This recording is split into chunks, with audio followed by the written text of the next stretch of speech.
Hello, I'm Dilek Tuna and you're watching A News. Here are the top stories this hour. President Volodymyr Zelensky is in Azerbaijan, held talks with President Ilham Aliyev. He says he's ready for Russia peace talks if Moscow agrees. Mali reports coordinated attacks across multiple cities, with the army saying the situation is now under control. Iran's Foreign Minister Abbas Araghchi has wrapped up talks in Islamabad and left Pakistan, with officials describing the discussions as cordial.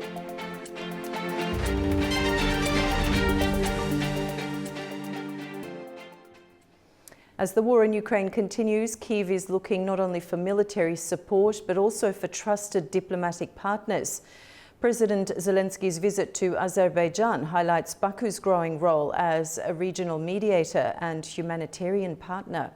Meanwhile, Russian senator replied that negotiations with the US and Ukraine can be held in Azerbaijan.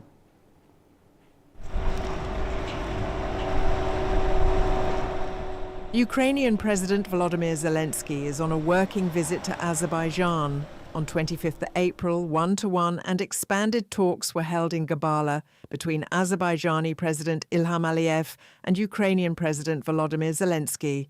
During the meeting, previous contacts between the two leaders were recalled with satisfaction, and it was noted that the visit provides a good opportunity to discuss bilateral cooperation.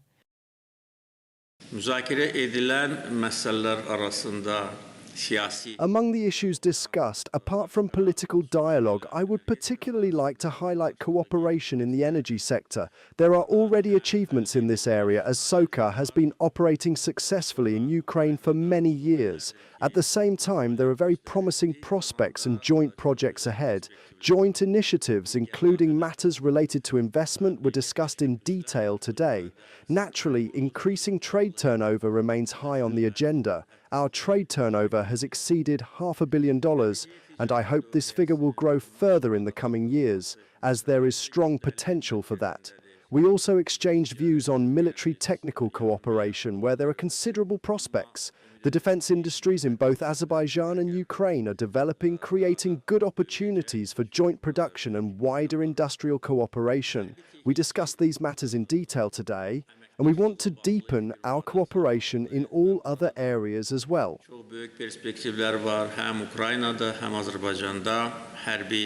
two sides exchanged views on expanding cooperation in a number of areas, including the energy sector. Agricultural cooperation and the work of the Intergovernmental Commission were also discussed. Zelensky thanked President Ilham Aliyev for Azerbaijan's humanitarian support to Ukraine, particularly the attention and care shown to Ukrainian children.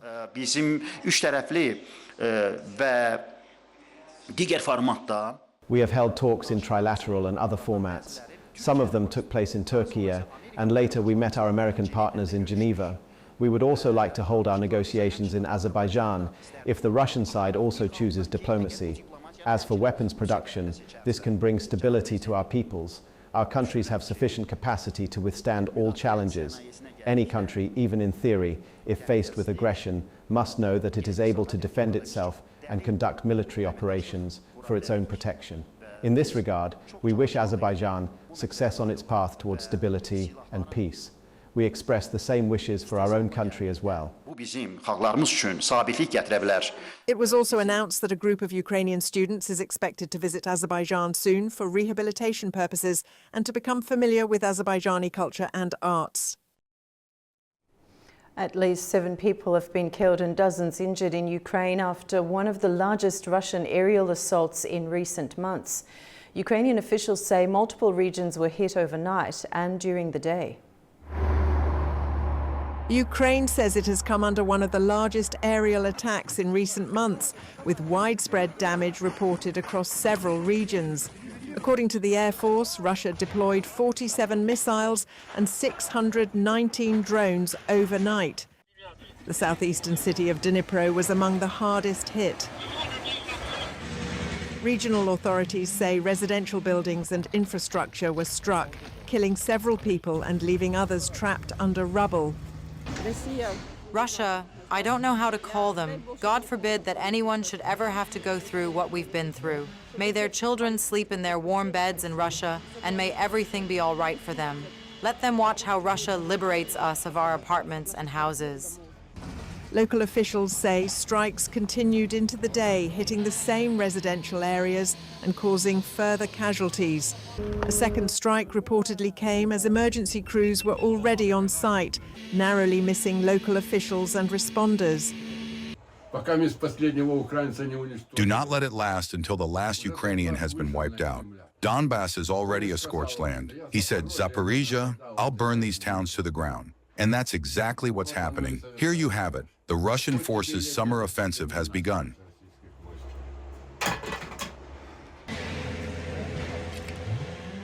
In the south, Odessa region saw drone attacks damaging homes, vehicles, port infrastructure and a civilian vessel. The scale of the attack also triggered a response beyond Ukraine's borders. Poland and Romania scrambled fighter jets, with Romanian authorities later reporting drone debris on their territory, causing minor damage. Ukraine has also carried out a rare long-range strike inside Russia. A drone hit a residential high-rise in the city of Yekaterinburg. Regional officials say there were no deaths, though several people were injured and residents evacuated. And Ukraine says its Neptune missiles have struck a Russian drone production facility in Taganrog, signalling continued pressure on Russia's military infrastructure as the war evolves. Now, at the same time, President Volodymyr Zelensky is in Azerbaijan, where he's indicated he would be open to meeting Russian President Vladimir Putin, raising the prospect, however tentative, of renewed diplomatic engagement. The developments highlight the dual track of escalation on the battlefield and cautious signals of dialogue as regional actors, including Azerbaijan, position themselves within a complex geopolitical landscape. Now, let's bring in our guest. Yulia O'Connell, member of Dignitas, joins us from New York, United States. Yulia, welcome to the program. Thank you for having me. So let's begin the discussion with the latest development. President Zelensky is on a working visit to Azerbaijan, and he said he would be open to meeting President Putin in Azerbaijan for diplomacy. How do you analyze this signal at this stage? It shows that President Zelensky is confident to meet Putin. It shows that Ukraine is ready for any kind of negotiation except for surrender. So as Ukrainian polls shows that over 90% of Ukrainians do not support any territorial concessions. So all these negotiations could be about peace, but not about surrender, not giving away Ukrainian land. It shows also that Azerbaijan becomes one of the countries that this type of negotiations could happen. Countries like Saudi Arabia, that where Ukrainian and Russian delegation used to meet, is in a zone of the war right now, Iranian war. Azerbaijan, on the other side, is knows Ukraine and Russia very well from their being as a part of Soviet Union. Also, did not get involved militarily with Russia or Ukraine, didn't support either side, kind of stayed neutral on that side. At the same time, Azerbaijan supported Ukrainian integrity in the frame of international borders, internationally recognized borders. So as a country, it's a good option. Whether President Putin would accept such negotiations, it's very doubtful, because even though Ukraine hit and moved war into the Russian territory with long-range strikes, long-range strikes with striking Russian oil refineries, Russian ports, Russian logistics, capabilities, military capabilities, and with more drone strikes, even we'll see the civilian buildings being hit, because usually it's air defense redirect them, and that's how this happens. It seems that Russian dictator is more concerned about staying in power than bringing peace to the world or prosperity to his country, to his people. Okay, Yulia, not long after the two leaders spoke to members of the press in Azerbaijan earlier today, we also heard an announcement from a Russian senator. He replied that negotiations with the US and Ukraine can be held in Azerbaijan. This is, again, it's very fresh news. Does that to you signal potential momentum? Potentially, it can happen. It can, everything depends on what's going on the land. So as Russia does not gain any territories in Ukraine right now, as Russia basically, the spring offense stalled, and Ukraine was able to even gain some Ukrainian land back after Starlinks were turned off for Russia, for Russian army. What happens on the land, it's really what would bring people into the would make them sit down at the table. Right now, Putin still believes he's winning this war. Putin believes that if he stops the war, that would be a stop of his own regime, his own basically power, and staying in power depends on continuing the war. So I think it would be some type of talks as, but probably much less, as President Trump used to push it from American side. Now Trump is really tangled in his hands, and his Kushner and Jerry and envoy Vitkov are more focused on Iran. There is no one really to push negotiations, not negotiations, conversations and talk that do not lead somewhere. So again, we have the opportunity in Azerbaijan is a country where these negotiations could happen, or where conversations could happen, but would they? Doesn't look like at least until the fall. Depending what happens during the summer, any kind of the talks would happen. You highlighted the common ground between Ukraine and Azerbaijan earlier. Now, Azerbaijan's engagement with Ukraine has been strongly humanitarian throughout this war, including energy support and rehabilitation programs, particularly for children. How important has that dimension been in building trust between the two sides? It's important because Azerbaijan provided, to my knowledge, 11 energy assistance packages to Ukraine, helping with energy infrastructure, helping to rebuild energy infrastructure, bringing the generators for the hospitals, for the schools. So this kind of support and this kind of collaborative work together opens doors, because already Ukraine and Azerbaijan already have established roots and established connections. So it's definitely a good way to work together. And again, the previous Soviet kind of history really keeps a lot of connections together. The one thing that, as President Aliyev stated, that it could be more work together in a drone production, in a military type of production. It is important because Ukraine right now has the best and the most expertise of drone production of different types, sea, land, air, of different size and the different capabilities. So it's definitely, as we see in Iran and all the Gulf states came to Ukraine, where when the war touched their land, touched their everyday life. In today's world, every country should have these capabilities. Every country should build and should learn and understand how to train people that would be ready to use this new type of technologies. So this kind of, it's both way beneficial for Ukraine and beneficial for Azerbaijan, just to be on the map as a strong country. Yulia, for one final question, let's turn the focus to the situation on the ground. We're seeing continued escalation in terms of military capability and reach.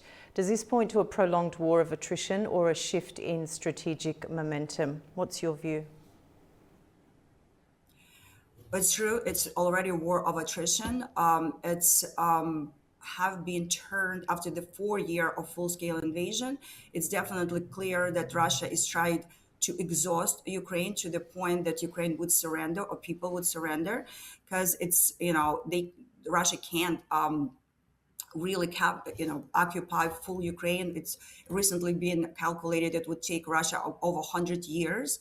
So they are trying to destroy, and exhaust Ukrainian energy grids, exhaust Ukrainian people. So they would give up.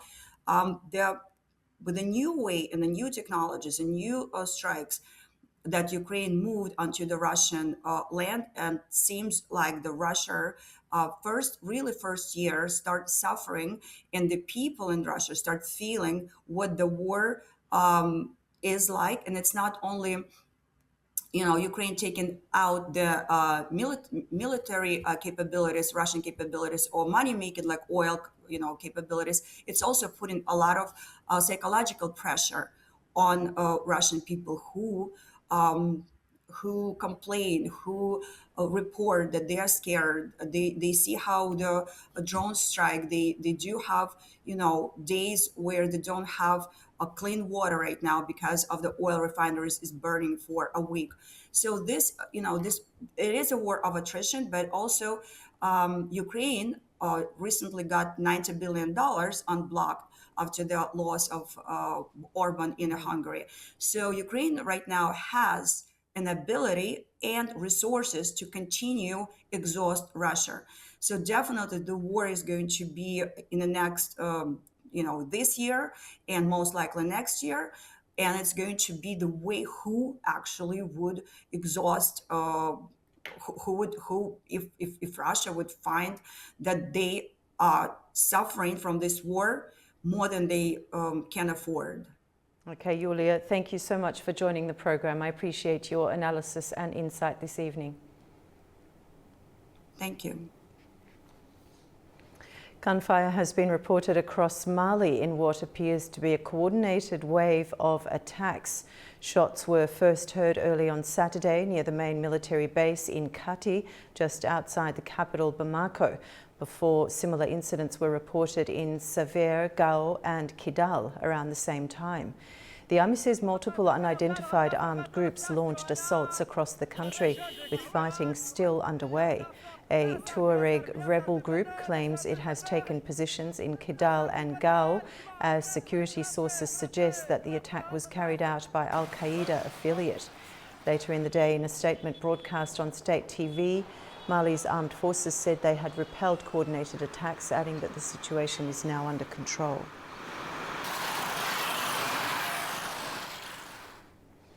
Iran's Foreign Minister Abbas Araghchi is continuing talks in Islamabad, including a meeting with Pakistan's Prime Minister, as efforts continue to mediate between Tehran and Washington.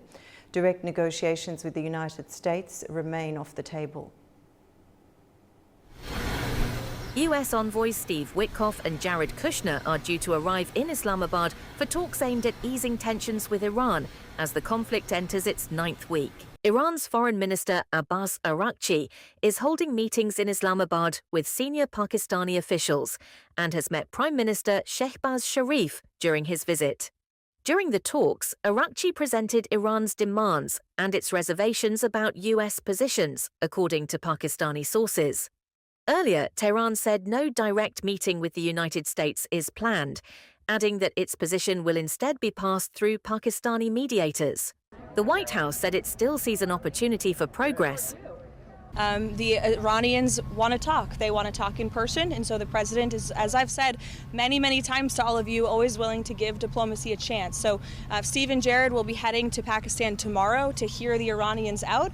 We hope progress will be made, and we hope that positive developments will come from this meeting.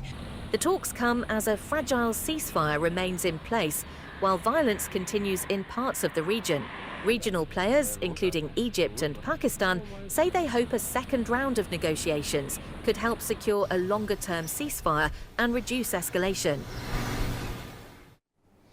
Palestinians in Gaza have taken part in municipal elections for the first time in 20 years. Voting took place on Saturday in the city of Deir al-Balah. Many residents welcomed the chance to cast their votes despite still facing severe hardship in the war-damaged Strip. However, some Palestinian factions are refusing to take part in the elections because of rules requiring candidates to accept existing agreements, including recognition of Israel. Hamas has not officially put forward any candidates, but a list running in Deir al-Balah is believed to be linked to the group. Hamas has said it will accept the election results. The United States military says it has carried out a lethal strike on a vessel in the Eastern Pacific on Friday, allegedly killing 2 suspected narco-terrorists. The strike was authorized by the US Southern Commander, targeted what was described as a vessel linked to a designated terrorist organization. According to their post on X, intelligence had tracked the boat and claimed it was actively involved in narco-trafficking operations. Meanwhile, critics say killing without a trial give those targeted no chance to defend themselves or prove their innocence. Mexico is demanding the deportation of former Vice Admiral Fernando Ferraes Laguna, who has been detained in Argentina. He's accused of involvement in fuel smuggling and organised crime. The case has raised questions over legal cooperation and extradition between the two countries. He fled the country, and yesterday, through Interpol, which issues these red notices worldwide, he was arrested. He is currently in Argentina, and all necessary arrangements are being made with the Argentine government, the Attorney General's office, and the Foreign Affairs Ministry to see if there can be a deportation, because he entered Argentina with a false passport. So deportation is being requested, and if that's not possible, then extradition conditions would be established. China's stepping up its use of hydrogen-powered vehicles, with the technology gaining ground in heavy transport and logistics. The shift is being driven by demand for cleaner trucks that can handle large loads and return to service quickly. China is expanding the use of hydrogen-powered vehicles as part of its clean transport push. In Guangzhou, most of the city's hydrogen vehicles are trucks, construction haulers and delivery vans that once ran on diesel. At one construction site, hydrogen-powered trucks are being used to move earth, with project managers saying they can carry heavier loads and make less noise. Previously, each truck carried about 12 cubic meters of earth. Now it carries 20, helping cut costs and reduce noise for nearby residents. Hydrogen vehicles are also gaining ground in logistics, where fast refueling is a major advantage. For delivery companies, especially those handling cold chain transport, shorter stops can help keep vehicles moving. Charging a 400 kilowatt-hour electric truck takes over an hour, but refueling with hydrogen takes about 8 minutes. Using hydrogen costs around 1.35 yuan per kilometer. The expansion is being supported by stronger supply capacity. Last year, southern China's largest hydrogen fuel cell supply center opened, with annual capacity of 5,100 tons. Industry officials say demand has risen sharply as more transport operators turn to hydrogen. We tallied the sales over the past 3 years. Sales rose about 200% in 2025 from the 2024 level and grew another 200% year-on-year in the first quarter of 2026. This shows that the demand from end users is growing exponentially, which provides strong support for the hydrogen industry chain. With more than 4,000 hydrogen fuel cell vehicles on the road, Guangzhou now has the highest number in China, showing how hydrogen is moving from pilot projects into wider use in heavy transport and logistics. Now we'll take a look at the key stories shaping the region.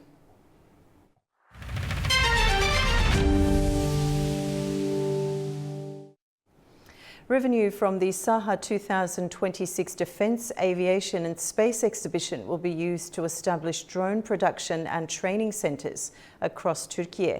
The event will be held from the 5th to the 9th of May at the Istanbul Expo Centre. Baykar CEO Haluk Bayraktar said the exhibition will take place for the 5th time. He added that it will bring together more than 1,700 companies, including 260 from abroad.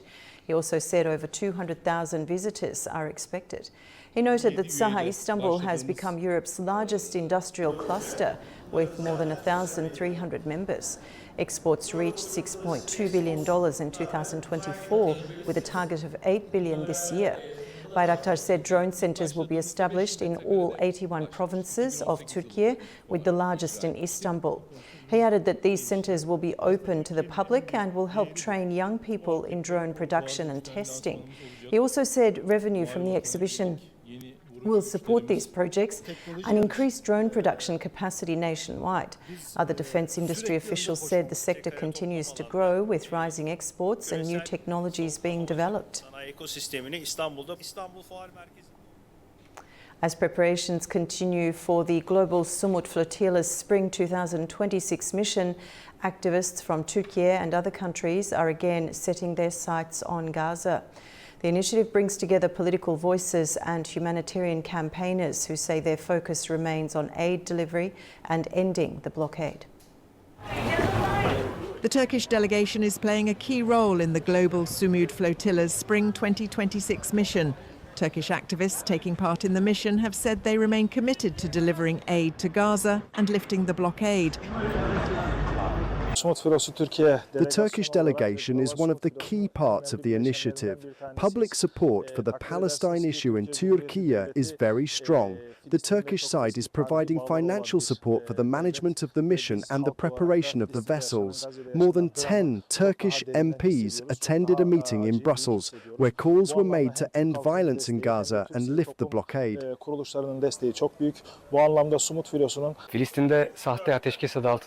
Participants are preparing to set sail for Gaza again. Despite the ceasefire, the blockade continues. Final preparations are being carried out at Italy's Augusta port, while vessels departing from Barcelona have already arrived. The Global Sumut Flotilla was created to deliver aid to Gaza and draw international attention to the situation in the region. The Spring 2026 mission set sail from Barcelona on April 12th with around 70 vessels and approximately 1,000 participants from 70 countries. A series of meetings on the Trans-Caspian International Transport Route were held in Astana, Kazakhstan, where the 2026 action plan was approved. Representatives from several countries took part in the discussions. The main focus of the plan is the digitalisation of transport, including electronic documentation and faster data exchange with customs authorities, aimed at making cargo transport quicker and more transparent. An increase in container traffic is also planned, with around 600 trains from China expected to pass through Kazakhstan in 2026. The plan further includes strengthening cooperation between ports in the Caspian region. Participants underlined the growing role of TITR as a key transit route between Asia and Europe, and a number of documents were signed. Kazakhstan also plans to expand its network of railway terminals abroad, with capacity expected to rise 2.7 million containers by 2028.